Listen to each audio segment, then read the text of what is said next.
शहजाद नुमानी, दिल से हिंदुस्तानी, जुबान पे सच की वाणी। रमजान, रमजान, पवित्र महीना रमजान का शुरू होने जा रहा है और इसको सिर्फ एक धार्मिक अनुष्ठान समझ लेना या एक रिलीजियस एक्टिविटी समझ लेना, इसकी गहराई को बहुत कम करके आंकना होगा। साइंस भी इस्लाम के इस होली मंथ की कई बातों को वेरीफाई करती है और आज हम देखेंगे कि रमजान के पीछे क्या साइंटिफिक ट्रुथ है। हालांकि साइंस बहुत बाद में आई और रमजान बहुत पहले से है।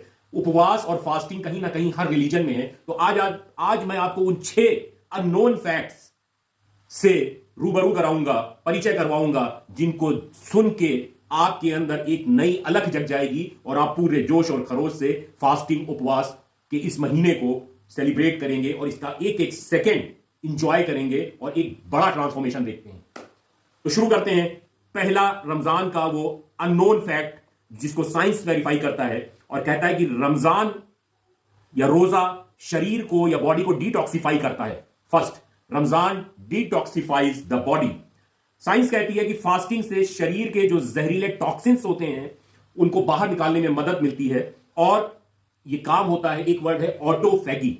ऑटोफैगी एक ऐसा साइंटिफिक प्रोसेस है जिससे आपकी बॉडी के जो सेल्स हैं, क्योंकि आपकी जो बॉडी है वो ट्रिलियंस सेल्स से, अरबों खरबों सेल्स से मिलकर बनी, जैसे एक बिल्डिंग कई ईंटों से बनती है।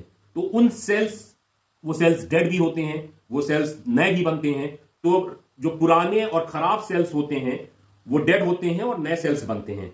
तो ऑटोफैगी ऐसा प्रोसेस है कि पुराने सेल्स डेड होते हैं, उनकी जगह नए सेल्स बनते हैं। इसमें फास्टिंग बहुत इंपॉर्टेंट रोल प्ले करती है और इसी ऑटोफैगी के लिए 2016 में जापानीज साइंटिस्ट योशिनोरी ओसुमी ने ऑटोफैगी के ऊपर उनको नोबेल प्राइज भी मिला था। तो हम ये कह सकते हैं कि रोजा बॉडी की सफाई करता है और कैंसर जैसी बीमारियों से बचने में भी मदद करता है। ये पहला फैक्ट था। अब आते हैं दूसरे फैक्ट पे। रोजा या फास्टिंग या उपवास ब्रेन पावर को बढ़ाता है।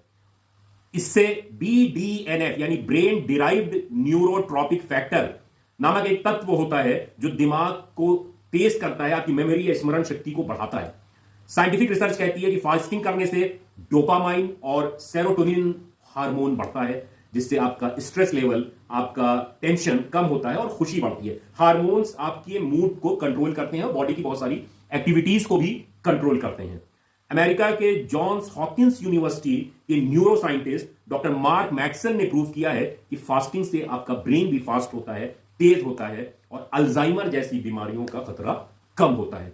अब तीसरा ऐसा नोन फैक्ट, ऑलमोस्ट रोजा आपकी या फास्टिंग, उपवास आपके वेट को कंट्रोल करता है। ये जो इंटरमिटेंट फास्टिंग है, मोटापे को कंट्रोल करने का एक बेहतरीन तरीका है। इंसुलिन सेंसिटिविटी बढ़ती है जिससे डायबिटीज का खतरा कम होता है और BMR यानी बेसल मेटाबॉलिक रेट बढ़ता है और फैट बर्न होता है। चौथा अननोन फैक्ट बहुत इंपॉर्टेंट है। फास्टिंग, उपवास, रोजा सेल्फ कंट्रोल, आत्म नियंत्रण की तरफ आपको ले जाता है, उसकी प्रैक्टिस कराता है। आप सिर्फ खाने पीने से ही परहेज नहीं करते बल्कि अपनी फीलिंग्स पे कंट्रोल करते हैं, अपनी भावनाओं पे नियंत्रण करते हैं।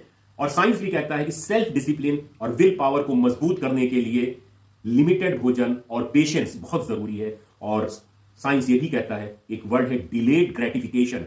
ये एक मनोवैज्ञानिक प्रिंसिपल है, यानी इच्छा है खाने की लेकिन आप उसको टाल रहे हैं।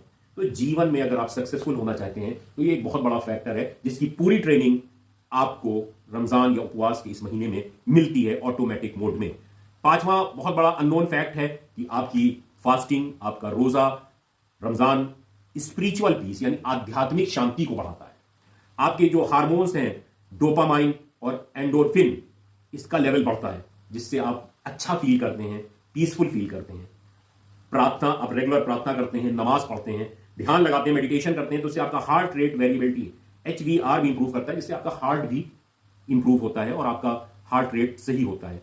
रमजान में जो आप तहज्जुद की नमाज पढ़ते हैं, तरावी की नमाज पढ़ते हैं, मेडिटेशन करते हैं, वो सब आपको बेहतर नींद और एक पीसफुल, बार बार आपके ब्रेन में जो ब्लड जाता है तो उससे आपके ब्रेन का हर कॉर्नर ब्लड से तरबतर रहता है। पहले भी रहता था लेकिन ज्यादा फ्लो होता है और वो अच्छे से वर्क करता है।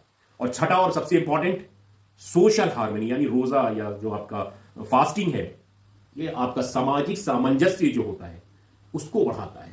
भाईचारा, सहानुभूति, इंपैथी, सिंपैथी, इसको बढ़ाता है। आप अपनी अर्निंग का जो 2.5% है वो उन लोगों तक पहुंचाते हैं जिसको उनकी जरूरत है और वो आपको नहीं ढूंढेंगे, आपको उनको ढूंढना है और वहां तक ये चीज पहुंचानी है। और ये कंपलसरी है, जिसको इस्लाम में फर्ज कहा गया, जिसके ऊपर वो 2.5% का जो रेट है, उस रेट के अकॉर्डिंग वो अपनी अर्निंग से निकाल के चैरिटी करते हैं। तो ये सोशल हार्मनी को बढ़ाता है। और इससे आपका एक और हार्मोन जिसको कहते हैं ऑक्सीटोसिन, जिससे दिल और दिमाग दोनों को खुशी मिलती है, समाज में भाईचारा बढ़ता है, हार्मनी बढ़ती है। तो रमजान न केवल एक रिलीजियस एक्टिविटी है, बल्कि एक साइंटिफिक चमत्कार भी हम उसको कह सकते हैं, एक शाहकार भी कह सकते हैं। इसका इंपैक्ट न सिर्फ बॉडी पे, ब्रेन पे, बल्कि सोसाइटी पर पड़ता है और सभी को इकोनॉमिकली, व्यापार में, समाज में, शरीर के ऊपर, ब्रेन के ऊपर, हर एक को इसका लाभ या इसका जो फायदा है वो पहुंचता है। रमजान हमें स्वास्थ्य, हमें हमें हमें अपना सेल्फ कंट्रोल और सोसाइटी के लिए जो हमारी रिस्पॉन्सिबिलिटी है उसको सिखाता है। ये सिर्फ मुसलमानों ही के लिए नहीं, बल्कि हर किसी के लिए सीखने और सिखाने का एक बेहतरीन मौका है, एक बेहतरीन महीना है, ट्रेनिंग का एक बेहतरीन महीना है।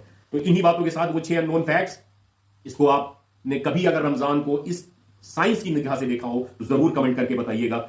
इस ज्ञान को दूसरों तक पहुंचाइएगा और इसी के साथ हर हिंदुस्तानी और इस दुनिया के हर इंसान के लिए पीस की, उसकी तरक्की के लिए, उसकी हेल्थ के लिए और पीस के लिए दुआ कीजिएगा। और हिंदुस्तान हमारा तरक्की करे, मुल्क का हर इंसान खुश रहे।